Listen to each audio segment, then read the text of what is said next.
As a heroine হিসাবে শুরু করতেই পারো, অ্যাক্ট্রেস হিসাবে শুরু করতেই পারো। আমার ওই সময়টুকু নেই।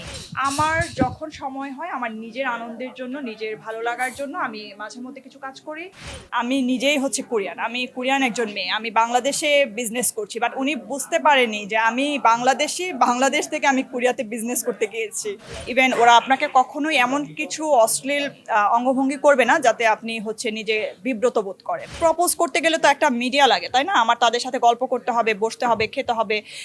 অনেকেই বলে, অফার দেয়, তুমি কিছু করো বা আহ, কিছু করো বলতে অনেকেই এখনো পর্যন্ত অনেক মুভির অফার আমি পাই যে তুমি তো হচ্ছে অ্যাজ এ হিরোইন হিসাবে শুরু করতেই পারো, অ্যাক্ট্রেস হিসাবে শুরু করতেই পারো, বড় পর্দায় কাজ একটা করলে কি এমন সমস্যা, কি এমন হয়ে যায়। দ্যাট আসলে সত্যি কথা বলতে আমার ওই সময়টুকু নেই যে ওই কাজের সময়টুকু মিলিয়ে আমি একটা কাজ করব, ওই সময়টুকু আসলে আমার হাতে নেই। আমি আমার বিজনেসটা আল্লাহর রহমতে অনেক বেশি বড় করে ফেলছি, আস্তে আস্তে এটা আরও বড় হবে। আপনারা জানেন যে আমি ফাউন্ডার অফ মিরিনমার্ট। তারপর এখন আমরা এরকমই আমরা হচ্ছে ছোট্ট একটা পরিসরে শুরু করেছিলাম, একটা ক্লোদিং সেক্টর থেকে আমরা শুরু করেছি। এখন আমাদের বিজনেসটা রিসোর্টে চলে গেছে, আমাদের বিজনেসটা গেস্ট হাউসে চলে গেছে, আমাদের বিজনেসটা হচ্ছে কোরিয়ান স্কিন কেয়ার প্রোডাক্টে চলে গেছে। আলহামদুলিল্লাহ আমরা হচ্ছে সাউথ কোরিয়াতে একটা প্রমোশনাল শপ নিয়ে ফেলেছি, ওইখানে আমাদের প্রমোশনাল কাজ হচ্ছে। অতি শীঘ্রই হয়তো বা আমরা ওইখানে আমাদের শপও নিয়ে ফেলবো। ওই যে বললাম, আসলে আমার তো উদ্দেশ্য কখনো এরকমটা ছিল না যে আমি মুভিতে কাজ করব বা আমি সিনেমাতে কন্টিনিউ করব বা আমি মিডিয়াতে কন্টিনিউ করব। আমার যখন সময় হয় আমার নিজের আনন্দের জন্য, নিজের ভালো লাগার জন্য আমি মাঝে মধ্যে কিছু কাজ করি। আর আমার এরকমটা কখনো মনে হয়নি যে আমি মিডিয়াতে আসলে একাধারে কাজ করব। আমার ওই রকম সময়টাও এখন আর নেই, কারণ এখন এরকমটা হয় কেউ একজন মিটিং করতে আসলে প্রয়োজনটা আমার, বাট সে অপেক্ষা করে।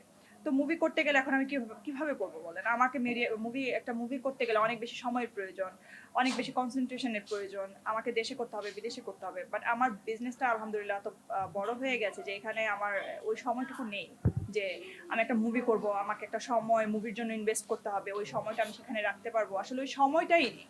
ভবিষ্যতের কথা তো আসলে এখন বলতে পারছি না, আমার এখনো পর্যন্ত এটা মাথায় আসেনি। অনেকে বলেছে, অফার করেছে যে তুমি তো আহ, করতে পারো, প্রযোজনা করতে পারো বা তুমি হচ্ছে প্রডিউস করতে পারো, বাট ওইটার মেন্টালিটিও আমার নাই। কারণ ওইটার জন্য আলাদা একটা টাইম আমার লাগবে, ওইটার জন্য আমাকে মিডিয়াতে আবার কানেক্টেড হতে হবে। তো আমি আমার সময় সুযোগ মতোই আসলে মিডিয়ার সাথে কাজ করছি, এমন না যে আমার সবকিছু ছেড়ে আমি মিডিয়ার সাথে কাজ করছি, এই বিষয়টা কখনো এরকম না। আপনারা হয়তোবা জানেন যে আমার মিনিমার্ট বাই হুর, হুরটা আসলে সাউথ কোরিয়ান একটা ব্র্যান্ড। ইভেন তারা বাংলাদেশ না, শুধু বাংলাদেশে তো হচ্ছে সাউথ কোরিয়াকে আমরা অনেক বেশি পছন্দ করি, তাদের বিটিএস দিয়ে সাউথ কোরিয়া অনেক বেশি পরিচিত হয়ে গেছে। বাট তাদের কিন্তু আরও একটা বড় পরিচয় হচ্ছে তারা কসমেটিক্সের যে বিষয়টা, স্কিন কেয়ারের যে বিষয়টা বা গ্লাসি স্কিনের যে বিষয়টা, এটা আসলে সাউথ কোরিয়ান থিম থেকেই আসছে। সো আমার যেহেতু স্কিন কেয়ার প্রোডাক্ট নিয়ে বিজনেস, তো আমি তো অবশ্যই বেস্টটাই চুজ করব, তাই না?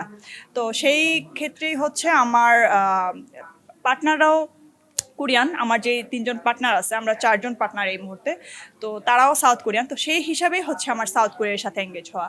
অনেক সাউথ কোরিয়ানরাই হচ্ছে বলে যে আমরা তো ভাবছিলাম ফার্স্টে দেখে যে আমি কোরিয়ান। আর শুধু কোরিয়ানই না, আমি যখন চায়নাতে যাই, চায়নার মানুষরাও বলে আমাকে চাইনিজ লাগতেছে। ওরা হচ্ছে চায়না ভাষা আমার সাথে কথা বলার ট্রাই করে। আমি যখন জাপানিজদের সাথে কথা বলি, ওরাও হচ্ছে আমার সাথে সেইভাবেই কথা বলার ট্রাই করে। ইভেন ঢাকাতে আমি কিছু ফিলিপিনো চিনি, ভিয়েতনামিদের চিনি, বা থাইল্যান্ডের যদি কেউ থাকে, তো তারাও হচ্ছে আমাকে তাদের মতোই মনে করে। অনেক সময় হচ্ছে বাই মিস্টেক তারা হচ্ছে আমার সাথে তাদের ভাষায় কথা বলা শুরু করে, তখন বলি না না, আমি আসলে Bangladeshi, I am from Bangladesh.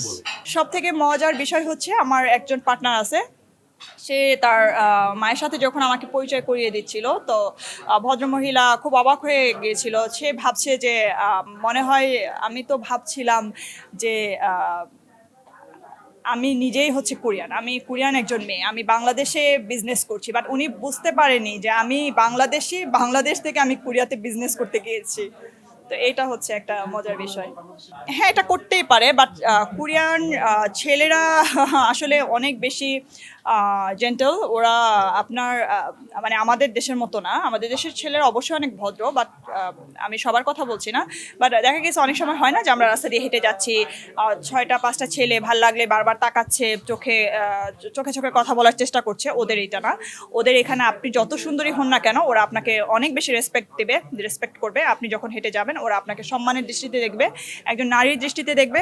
Even ওরা আপনাকে কখনোই এমন কিছু অশ্লীল অঙ্গভঙ্গি করবে না যাতে আপনি হচ্ছে নিজে বিব্রত বোধ করেন। না না, এখনো পর্যন্ত কেউ, আসলে আমার ওই সময় সুযোগ হয়ে ওঠেনি যে কেউ আমাকে প্রপোজ করতে গেলে তো একটা মিডিয়া লাগে, তাই না? আমার তাদের সাথে গল্প করতে হবে, বসতে হবে, খেতে হবে বা ঘুরতে যেতে হবে। এরকম তো কোনো কিছু আমার সাথে তাদের নাই। আমার সাথে যতটুকু আছে সবাই খুবই খুবই খুবই প্রফেশনাল, আলহামদুলিল্লাহ। আহ, তারা সবাই অনেক বেশি প্রতিষ্ঠিত তো। আর তাদের এইজের সাথে এই সব খামখেয়ালিপনা বা বাচ্চামি আসলে যায় না। তারা এটা আমাকে কখনোই বলেনি যে আমাকে তারা ব্যক্তিগতভাবে অনেক পছন্দ করে, বাট বিষয়টা এরকম না যে তারা আমাকে ভালোবাসে। এরকম পরিবেশ পরিস্থিতি হয়ে ওঠেনি আসলে, আমি জানি না। হ্যাঁ, বুঝতে পারছি। কারণ হচ্ছে আমি একজন মডেলই না, আমি অনেক বেশি সচেতন একজন মানুষ। আমার সব সময় আমার মনে হয় যে আমি কি পড়ছি, কি বলছি, তাতে আমার কন্ট্রোল থাকা উচিত। সো সেই জায়গাটা থেকে আমি জানি, প্রত্যেকটা জিনিসে আমি জানি আমি কি করছি, আমার কি করা উচিত বা আমার কি হবে।